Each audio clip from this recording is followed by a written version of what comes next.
Hudson brings home a net income of $1,400 a month. Yet Hudson is so full of himself that he's lost touch with reality. In fact, he thinks of himself as a high-income earner. Don't you dare talk back to me. You should be grateful you married a high-income earner like me. If you have a problem, I'm happy to divorce you anytime. With those words, Hudson belittles me. I'm so done with this life.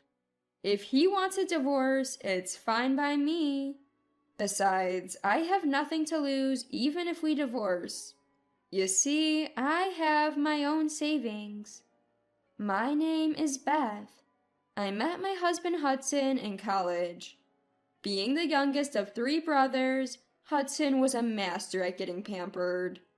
He was adored not just by his older brothers, but also by classmates, earning affection from even the younger students. I, on the other hand, was the responsible eldest daughter and often found myself taking care of Hudson. Eventually, we started dating. Our relationship continued until we entered our 4th year. Hudson, who had always had the support of those around him, had his first setback when looking for a job. He aimed solely for major companies and got rejected by all. Among our classmates, Hudson was the only one without a job offer.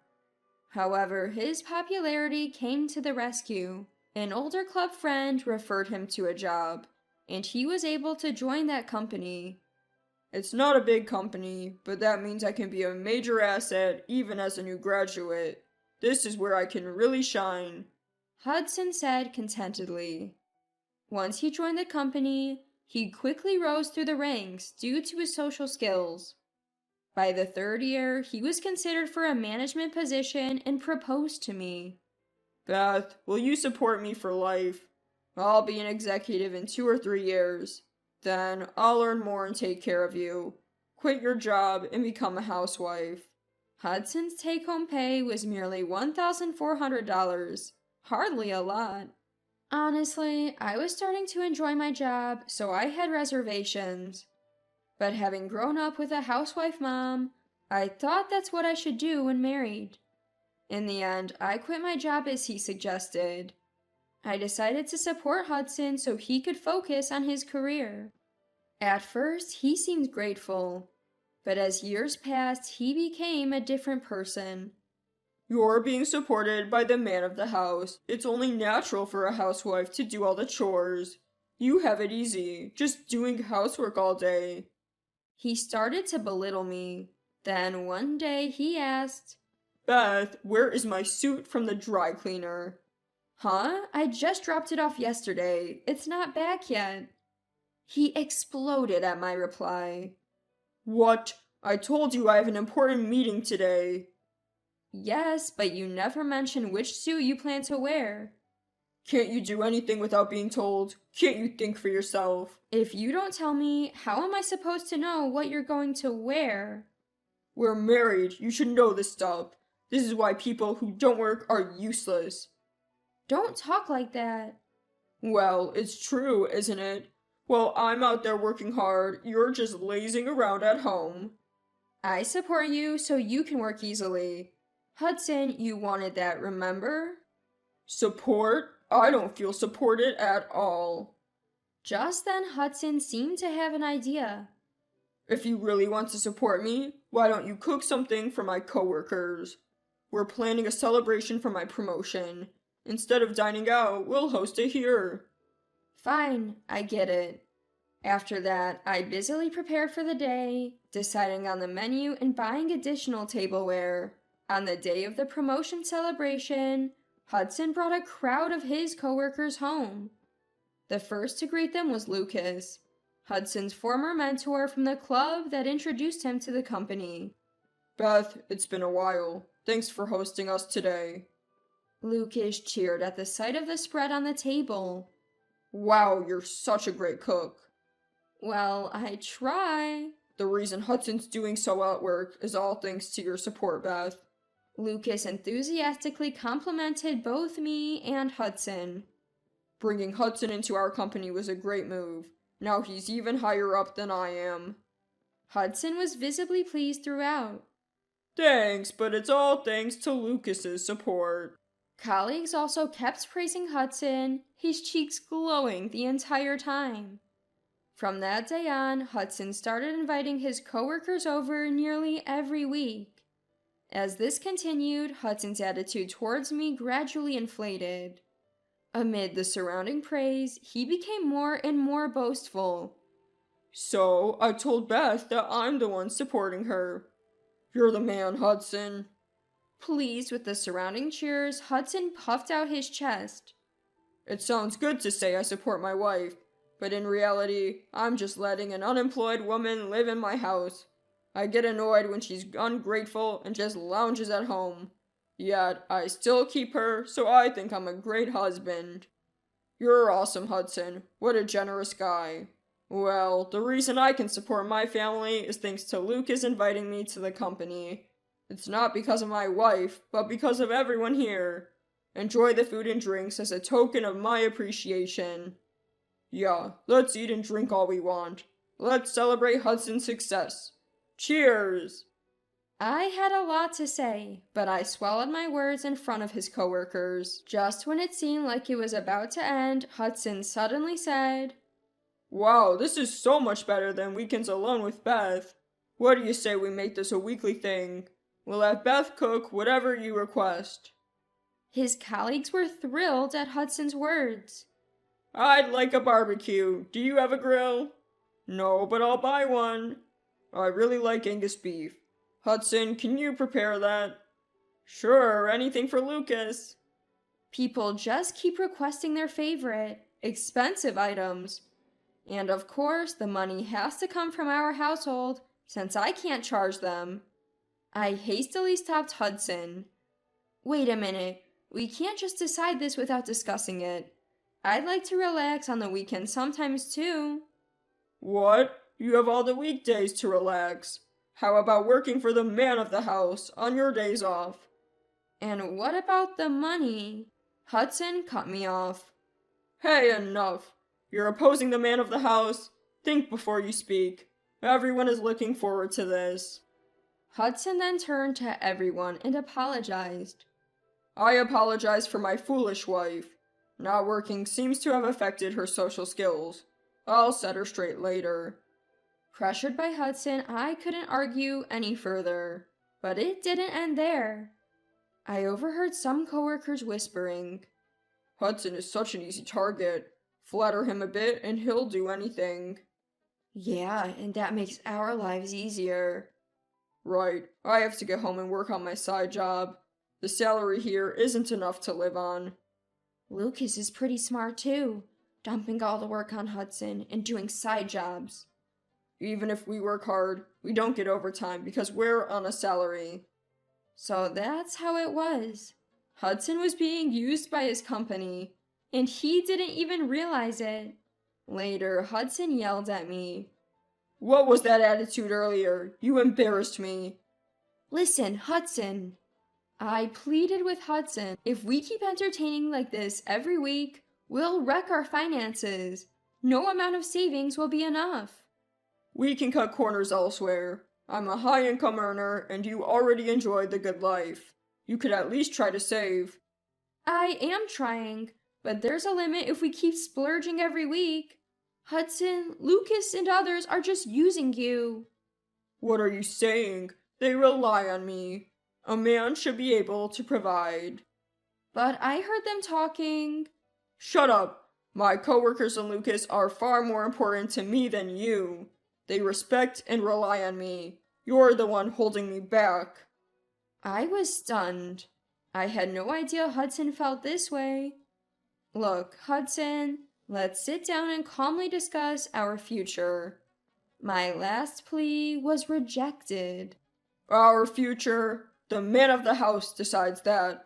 I won't allow a housewife like you to talk back. I'm not talking back. I just think we should make decisions together. That is talking back. You can't even earn enough money. Just obey me. If you don't like how I do things, we can just get divorced. Divorce? Yeah, well, it's like this. You can't make it on your own without me. Supporting a useless person like you is nothing but a downside for me, but I've accepted it as the man of the house. Okay, I get it. Staying with him any longer is impossible.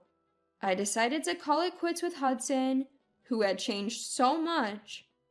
The next morning, I packed my things and left the house before Hudson woke up. He can be taken advantage of by his colleagues all he wants.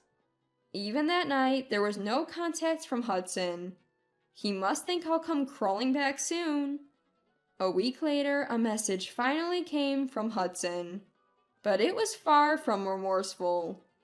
When will you stop sulking like a child?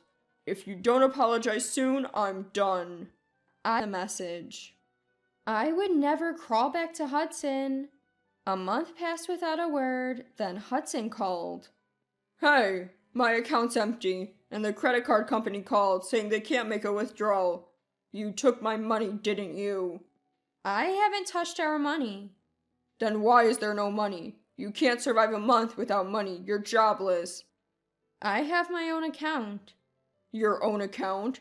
You're a housewife. You can't have money.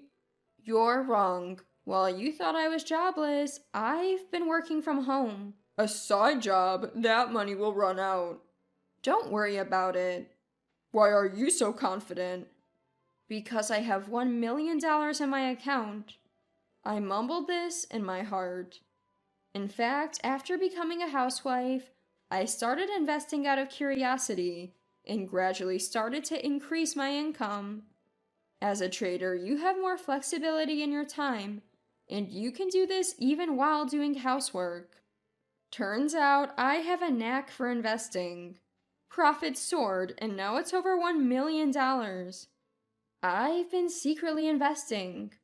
Investing? What are you saying? My income is probably 60 times yours. Just got lucky.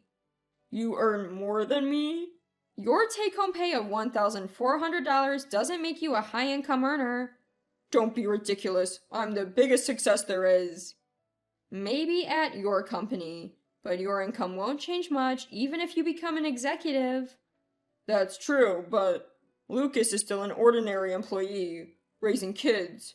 How would they make it on a low salary? Don't you know, Lucas makes ends meet with side income. They push the tough jobs onto you so they can leave early. It saves the company money if you work overtime without extra pay. So, I was being used? You thought you had it easy, huh, Hudson? Just butter you up a little and you danced like a puppet. When you stepped out, people at the office talked all sorts of nonsense behind your back, and you had no clue. I was listening. Why didn't you tell me? I tried, but you said that the people at work were more important than me. That's when Hudson went quiet for the first time. Eventually, he started making excuses. But come on, my salary was enough for both of us. It wasn't bad money, was it? You thought we could live on just $1,400? The only bills we paid from your salary were the rent and utilities. I covered everything else. I did give you money for groceries. A measly $100, as if that would cover the cost of food for two? And all those restaurant dinners and shopping sprees? I've been covering those bills too, you know. Then Hudson spoke in a barely audible voice. I left all the money management to you. Yeah, and house chores too. All you ever did was work. You probably never even looked at the credit card bills, did you? Maybe you should go back to elementary school and relearn basic math. Look, can you please just cover this month's credit card bill? Why should I? You're the one who made the charges. We're married, aren't we? Married? You once said you'd divorce me if I talked back. I thought you'd already decided to leave me since I've been so rebellious. That's not true. I vowed to support you for a lifetime when we got married. Some vow. You couldn't even make me happy, let alone support me. Weren't you happy? You promised to support me. I've been supporting you all along, but instead of gratitude, you insulted me. You said your colleagues at Lucas were more important. Talking back to the man of the house, are you? By your logic, whoever earns more is the man of the house, right? Well then, I guess I'm on top. Hudson went silent again. We're going to be strangers soon, so who's on top won't matter anymore. Wait, can't we really start over? No, we can't. You'd be unhappy with a woman who earns more than you. Just find someone with less income so you can feel superior. Your salary won't suffice for a living, but hey.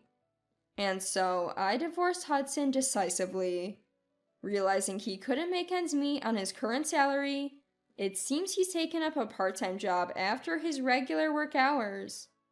However, he's so swamped, he can't even keep up with household chores. His appearance has become unkempt. He's lost all his free time, and his once friendly demeanor has completely faded away. The colleagues he used to admire so much at the company now seem to be avoiding him like the plague. As for me, ever since breaking up with him, I've been able to save money, and my bank account is steadily growing. I've also met a man at an investment seminar, and things are looking promising between us. My personal life is finally starting to flourish. Unlike him, this new man respects me, regardless of how much I earn. I feel like I could build a fulfilling life with this person. Now I'm filled with such positive emotions.